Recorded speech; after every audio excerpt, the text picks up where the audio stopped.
आज हम 5 वर्षों से कोई भी यात्रा नहीं निकाल रहे हैं भोपाल के अंदर। उसका कारण ये है कि हम एक अनाधुन दौड़ में जा रहे हैं।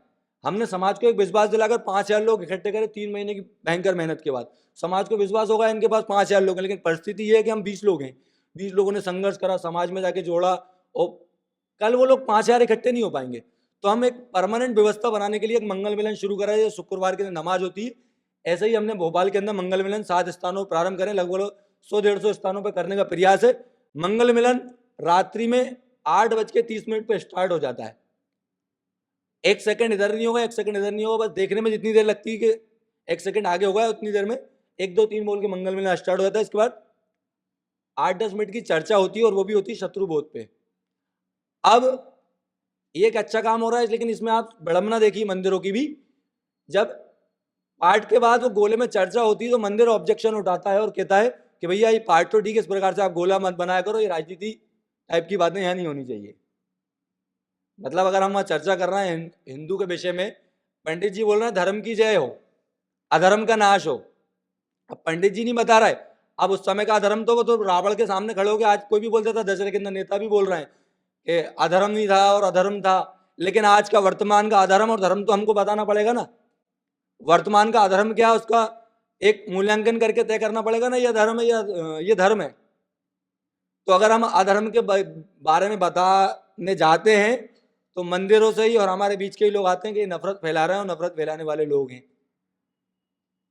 तो ऐसे लोगों का भी हमको समय आने पे समाज के सामने ले जा करके एक प्रकार से उनका भी वो करना पड़ेगा कि हम जो बात कर रहे हैं कितनी निष्ठा से कर रहे हैं और किसको जवाब देना है किसको नहीं देना। अभी यहाँ गुरुजी आए तो उन्होंने बहुत सारी बातें कही कि समाज हमसे प्रश्न पूछेगा कि हम उसको क्या जवाब देंगे। मैं एक बार बैठक में गया तो बैठक में मेरे से एक व्यक्ति ने पूछा कि अच्छा तुम इतनी बताओ, गणेश जी का सर शंकर जी ने काटा तो वो कहाँ गिरा। तो भगवान की कृपा से ज्ञान के मामले में तो मैं ज्यादा सीख नहीं पाया हूँ, लेकिन कुतर्क बहुत कर लेता हूँ। मैंने कहा हिंद महासागर में गिरा, जाके ढूंढ ले भैया। तो सारे लोग हंसने लगे। अब ना उसको मालूम कहाँ गिरा ना मुझे मालूम, वो कुतर्क करने के लिए पूछ रहा है, उस कुतर्क में हमको फंसना नहीं है। तो जब हम समाज के बीच में जाते हैं तो बहुत सारे लोग हमको इन प्रश्नों के बीच में उलझाते भी हैं कि भैया जो है आप ये बताओ मांस खाना सही है कि नहीं है। कल रात में मेरे पास फोन आया मित्र का, वो बैठे होंगे मंडली में, उनकी मंडली अलग प्रकार की थी। तो मतलब ये तो उचित नहीं है। कहला अच्छा ये बताओ तो फिर शेर जो है वो तो मांस खाता है। मैंने कि शेर का अपना एक स्वभाव है, जंगल का एक अपना नियम है, उसके दो दांत बड़े। मैंने अपने बताया। कहला अच्छा तो फिर वो शेरों वाली जी तो उस पर निवास करती हैं, मांसाहारी है वो। तो वो हम इन चीज़ों का जवाब देने में अपना समय व्यर्थ ना करते हुए हम उनको समझाएं जिनका माइंड सेट नहीं है, जो खाली दिमाग घूम रहा है। क्योंकि सबने अपने रास्ते तय कर लिए हैं। लाल घाटी पे एक जूते पॉलिश करने और जूतों की सिलाई करना व्यक्ति बैठता है, और मैं जब अपनी चप्पल सिलवाने उससे जाता हूँ तो आप देखिए लोग किस प्रकार से काम कर रहा है समाज को मिटाने के लिए। वो कहते हैं को भैया बहुत बड़ा तिलक लगा के आप आए हुए हो, बैठो जरा। वो जूते तो सिलना, वो अपनी बात शुरू करता है। वो कहता है आपको मालूम है कि यादव भी नीच जाति में आते हैं। तो अब अपन थोड़ा भोला बनने का प्रयास करेंगे, नहीं भैया मुझे तो नहीं मालूम। अब वो अपना एजेंडा लेकर के वहां बैठा हुआ और वो लोगों का माइंड सेट कर रहा है। जरूरी नहीं कि आप किस प्रकार से धर्म के काम कर सकते हो। तो मैंने बोला आते होंगे भैया, मुझे तो नहीं मालूम, लेकिन हमारे यहाँ कोई नीच वीच कुछ होता नहीं। हमारे यहाँ तो सब उच्च होते हैं। हिंदू जो ज्ञान में संपूर्ण सब कुछ है, उसका जिसका जैसा कार्य वैसा वो करता है।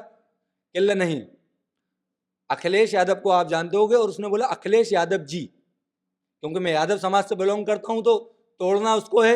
आज जैनों को तोड़ने का प्रयास करा जा रहा है, सिखों को तोड़ने का प्रयास कर रहा है। तो कैसे एक व्यक्ति एजेंडा सेट करता है। तो अखिलेश यादव जी उत्तर प्रदेश के मुख्यमंत्री थे।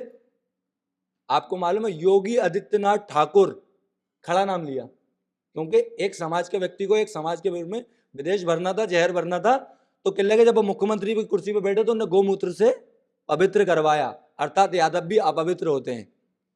लेकिन हमारी ट्रेनिंग हो चुकी थी तो हम तो समझ गए, लेकिन एक भोला वाला अगर हिंदू वहां जाएगा तो उसके दिमाग में कितना जहर भर दिया जाएगा। यही जैनों के साथ हो रहा है। अभी आप यूट्यूब पे पूरा भरा पड़ा है, फेसबुक भरा पड़ा है, आप देखिए जैनों को और हिंदुओं को तोड़ने का प्रयास करा जा रहा है।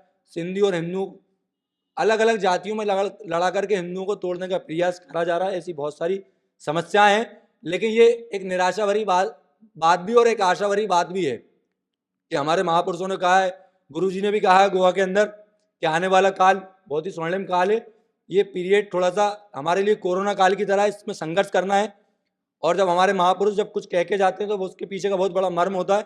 मैं अशोक सिंघल जी की परसों की एक वीडियो देख रहा था, वो राम मंदिर आंदोलन चला रहे थे और उसमें उन्होंने कहा इस राम मंदिर के लिए संतों को आगे आना होगा। और संतों को आगे आने में जब उन्होंने कहा तो गोरक्षा पीठ के गोरखनाथ मंदिर के शायद योगी आदित्यनाथ जी के दादा गुरु थे, वो उठे, वो आगे आए। तो इसके बाद उन्होंने जो बात कही अशोक सिंघल जी ने, हमारे महापुरुष जो बात बोल रहे हैं वो कितनी गहरी और आज सोचने वाली बात होती है। उन्होंने कहा इसी पीठ से एक दिन ऐसा आएगा, यही पीठ मंदिर का निर्माण करेगी और इसी पीठ का ये पीठ करेगी। तो इतना विश्वास और ये सारी चीजें आज अपन सुनते हैं तो उस समय आसान नहीं लगता ये सारी चीजें। तो इतना ही कह के मैं अपनी वाणी को विराम दूंगा। धन्यवाद।